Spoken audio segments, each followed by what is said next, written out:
Zona kebun Pak Zul yang telah selesai dibuat pagar, ya.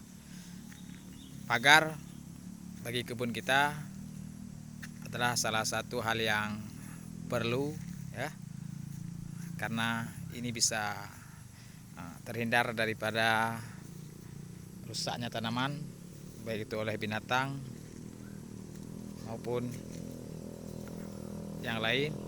Ini adalah pintu gerbang. Kita masuk. Ini adalah mobil Pak Zul dan ini motor Jeep Kopi. Pak Zul lagi santai, ya. Santai minum kopi, ya. Ada kopi dikit? Hah? Ada, ya?